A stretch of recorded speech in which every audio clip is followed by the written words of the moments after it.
Olá, bom dia para você, excelente domingo! No programa de hoje nós vamos falar sobre uma doença muito importante. Você já acordou no meio da noite com uma sensação de queimação, como se o esôfago estivesse pegando fogo? Cuidado, isto pode ser um dos sintomas da doença do refluxo gastroesofágico, a conhecida DRGE. Os médicos e especialistas em doenças digestivas, Dr. Nilson Zorteia, Dr. Ricardo Tsuchiya e Dr. Elin Minoru Matsumoto, vão nos ajudar a entender por que isto acontece. Fique conosco, Medicina e Saúde já está no ar.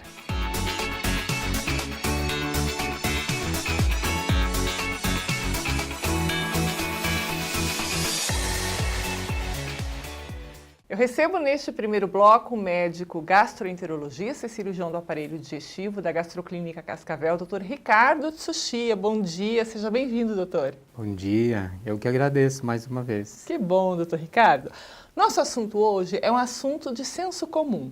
Todo mundo reclama, quem não reclamou ainda, um dia vai reclamar, que teve uma azia, uma queimação, algum problema ligado ao assunto de hoje, que é refluxo gastroesofágico. O que é essa doença, doutor?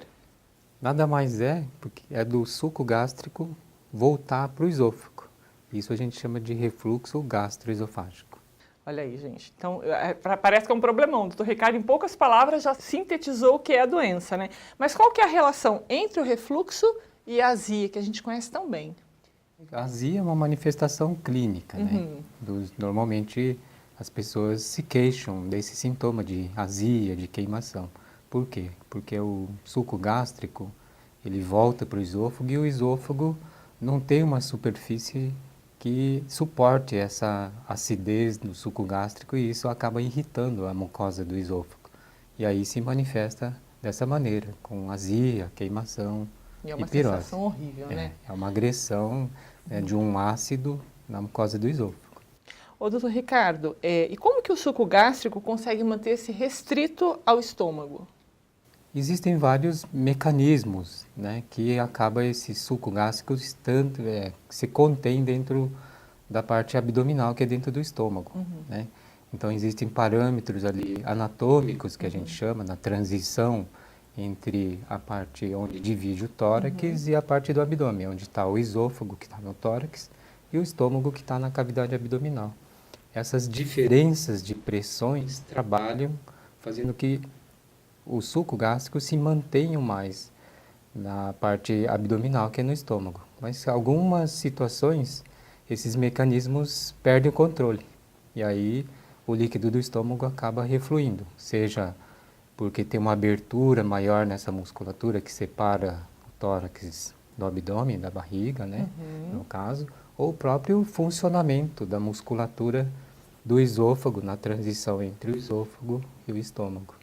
Bom, a azia é um sintoma que a gente consegue compreender, né? O suco gástrico sobe, queima as paredes do esôfago, causando essa sensação, né, esse ardor que a gente conhece tão bem. Quais são os outros sintomas do refluxo, doutor? Então, a azia é uma manifestação típica, vamos dizer assim, desse refluxo. Mas podem ter outras manifestações, que a gente chama de manifestações atípicas, né? Manifestações como tosse, dor no peito, que pode ser um refluxo, a dor no peito, né?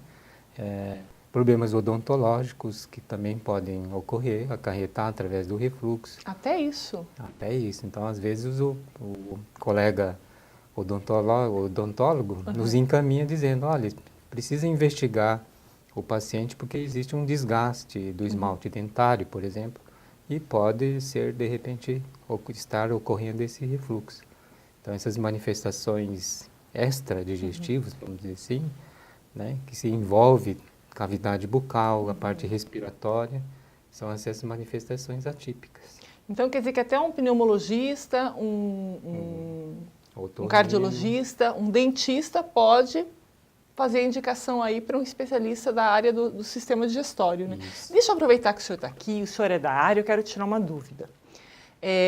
A gente ouve muito o termo sistema digestivo, né? Aparelho do sistema digestivo. Aliás, do aparelho digestivo e sistema digestório. Qual termo é correto, doutor? Terminologia, né, na língua portuguesa é o sistema digestório. Sistema digestório. Mas aparelho digestivo é mais bonito, não é? Soa melhor aos ouvidos. Soa melhor. A gente se acostumou tanto, né, a falar aparelho mas sistema digestório, gente. O doutor Ricardo também é cultura, viu? Em quais situações, doutor Ricardo, o refluxo é mais frequente? Existem algumas situações, por exemplo, hoje no mundo moderno, onde os hábitos alimentares influenciam também a questão da obesidade, né?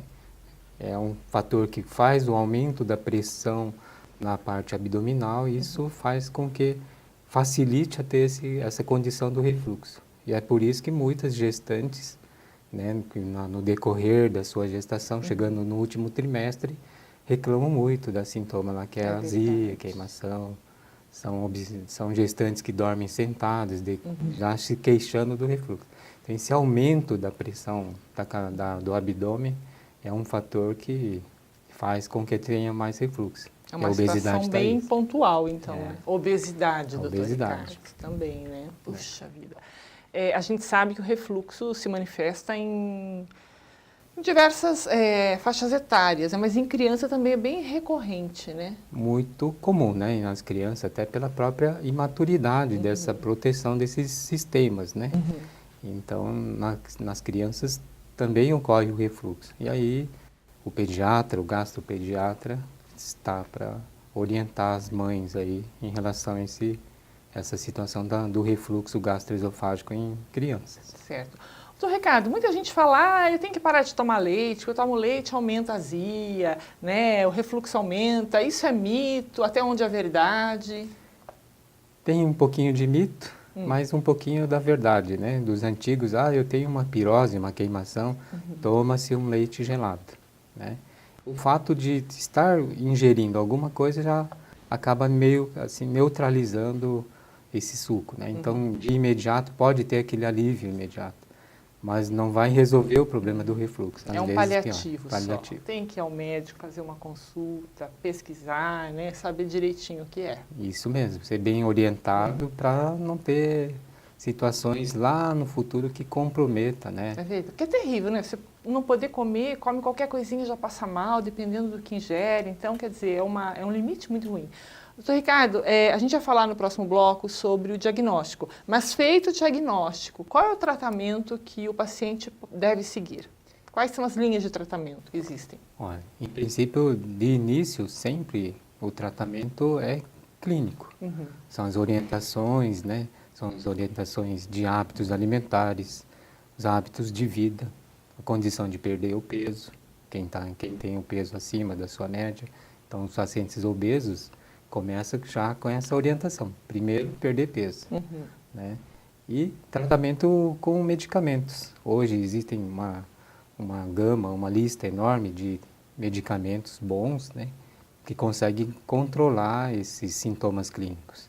E aí vale do seu médico conduzir de uma maneira com que esse tratamento clínico funcione muito bem, né? E adequadamente. E aí, a grande maioria, mais de 90% desses pacientes bem orientados conseguem controlar muito bem esses sintomas do refluxo. Tá certo. Olha, doutor Ricardo, muitíssimo obrigado por sua presença aqui conosco. Tenha uma excelente semana.